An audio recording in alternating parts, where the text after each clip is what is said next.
transcription number 170, speed 100 words per minute. Start.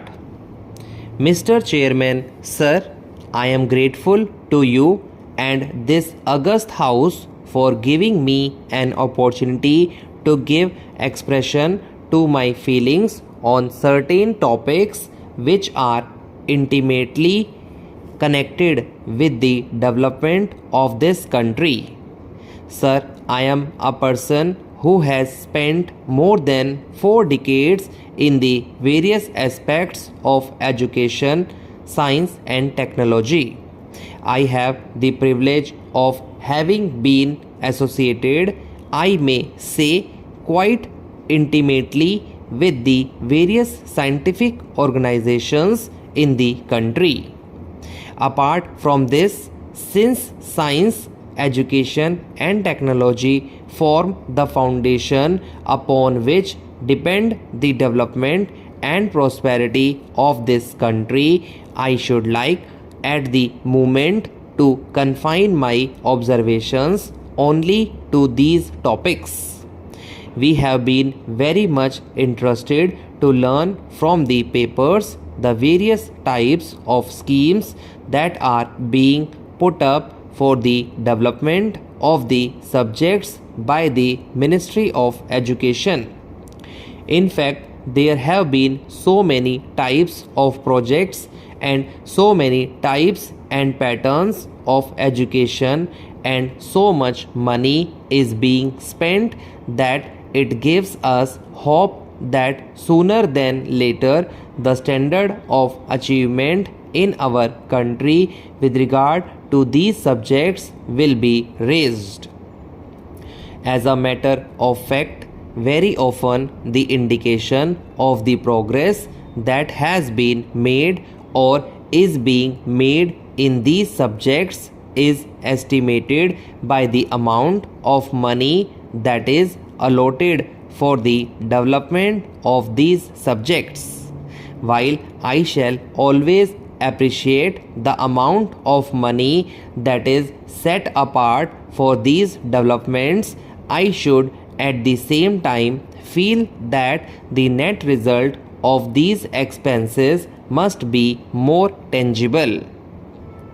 As a matter of fact, personally, I would like that even greater amounts of money should be made available for these developments, as is the case in a number of advanced countries of the world. But in spite of all this, we find that in general there is a sort of dissatisfaction prevailing in our country that the standard of education achieved in our country is not sufficiently high. When all these things are being said and done, and when still the results do not fully satisfy the public, surely there is something amiss somewhere. In spite of all the money that comes from the national fund and from foreign countries for being spent, we find that the standard achieved in our country in science, education and technology is far below the desired standard. Let us begin with the universities themselves.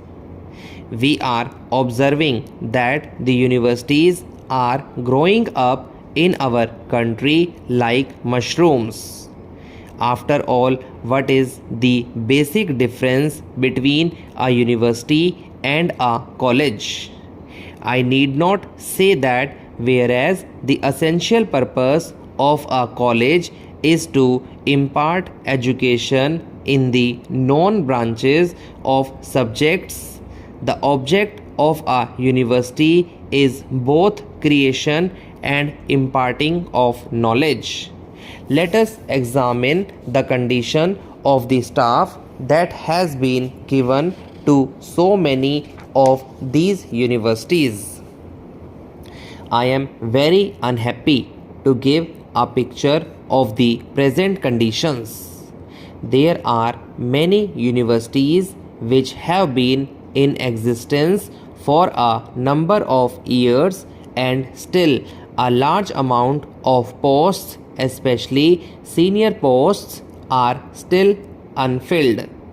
If we go on creating universities like this, and if we do not succeed in getting the proper type of teaching staff, how can we expect that the universities would be able to discharge their responsibilities? The present position in many of the universities is that a fresh young man who just passes his master's examination, say in June, just at the beginning of July, is being put in charge of teaching not only the undergraduate classes but even the MA and MSc classes. Everyone knows the system of examination that is unfortunately prevailing in our country. How do the young men pass the examinations? Most of them just try to cram the subjects without undergoing any serious effort to study properly and master their subjects.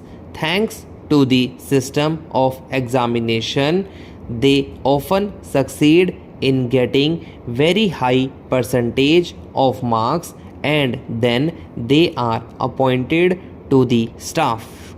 Naturally, we cannot expect that this type of teachers will be able to give a good account of themselves in teaching the university classes. Then if we take into consideration the libraries and research journals, we find that they are very ill equipped. Now, if the condition of the universities be like that, how can we expect that our country will advance sufficiently in higher studies and research? There are various organizations set up to impart education in higher fields.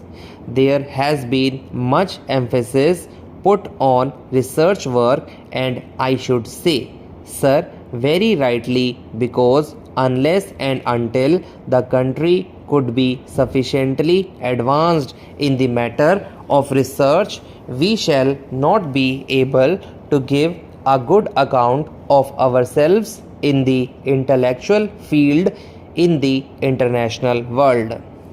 The point is that with our limited resources, will it not be worthwhile that with the money available we should be able to get an adequate and reasonable return?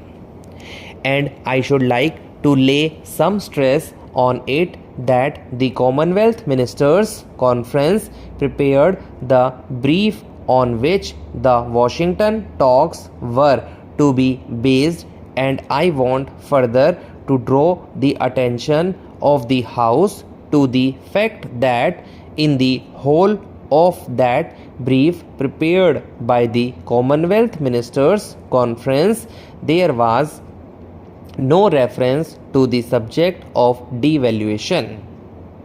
That subject was not discussed at the conference.